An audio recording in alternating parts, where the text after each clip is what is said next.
So, how do you grow your YouTube channel? We've talked about starting it, but how do you grow it? Three things. There's the channel itself.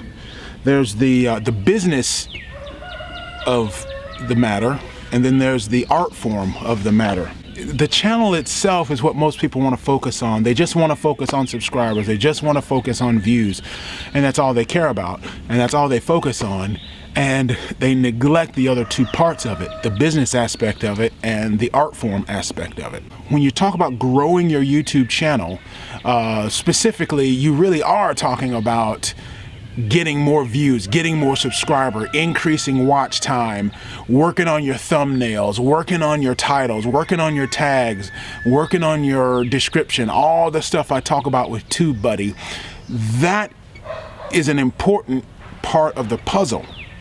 But it's kind of like taking vitamins versus doing push-ups. Taking vitamins is great, it's healthy for you, but without the push-ups and the sit-ups and running, it's not gonna have all that great of effect. Yes, you need to work on growing your channel, and I've said it before, my main tool in that is TubeBuddy. But the other two aspects of it is the business aspect and the art form. What do I mean by business?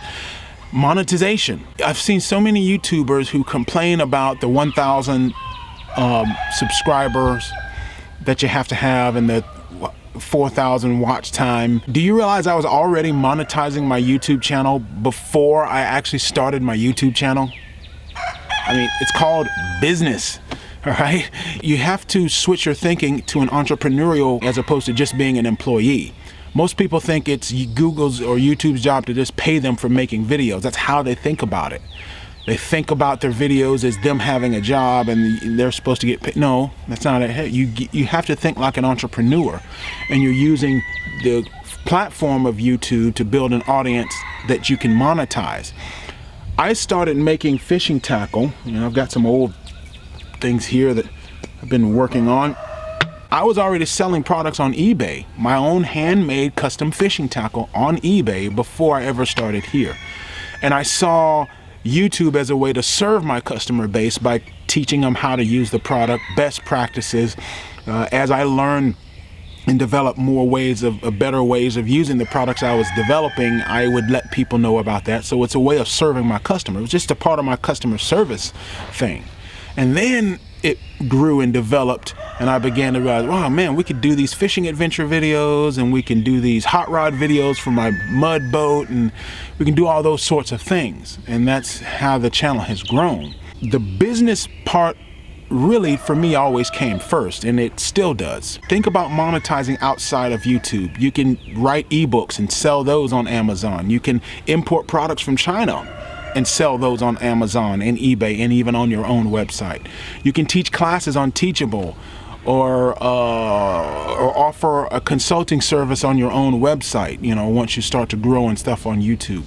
You can monetize your audience well before YouTube ever monetizes you, right? So that by the time you do get monetized, that money is just sort of extra that you can put in, as opposed to that being your only way of income, which means you got to study business, you got to study leadership, you got to study ways of making, you know, even just something like Patreon is a way of monetizing your audience before you ever, anybody can set up a Patreon account well before they ever get 1,000 subscribers. You can do that with 0 subscribers. Think about your YouTube channel as a business, not a hobby. Get the word hobby out of your mind, because I guarantee you the IRS will shut you down if you think about it that way. It's a business. That's number 2. Number 3 is the art form. You'll hear me talk about this all the time, about learning the language of motion picture, learn to tell stories, learn to, you know, capture people and hold people's attention with the art form of motion picture. You already know the language of motion picture. If you've been watching TV and movies your whole life, you know the language of motion picture. You just may not know you may not know the technical terms, you may not know how to use it with the camera, but it's in there and you just need to learn the term. That's very easy to fix that. One is a book by Steve Stockman, How to Shoot Video That Doesn't Suck. Buy that book and redo everything it says. You'll be ahead of about 90%, I think at this point about 80% of the YouTubers out there. If you want to go more advanced than that, get you a book called the DSLR Filmmaker's Handbook, and you'll get really a lot of the technical detail on how to do all that. And then another one above that would be documentary storytelling. That's a lot of what you see in my fishing adventure videos. The art form is important because how many of you have said in my fishing adventure years, oh man, your videography's come such a long way.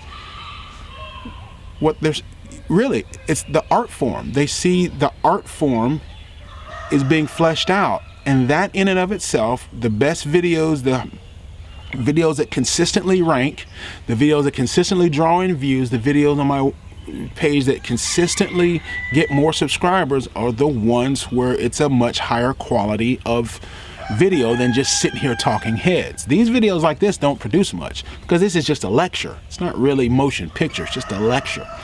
We could just as well be in a classroom in college somewhere. Videos like this will never produce all that much, quite frankly. But you're telling a story, you're sharing something with people, getting out there on the river, sharing the adventure. That bonds the audience together. It will draw people in. That's the type of content people will go share, right? And even without a lot of this, all this stuff with TubeBuddy and all that stuff, that content will just grow even though it's not really very well optimized, right?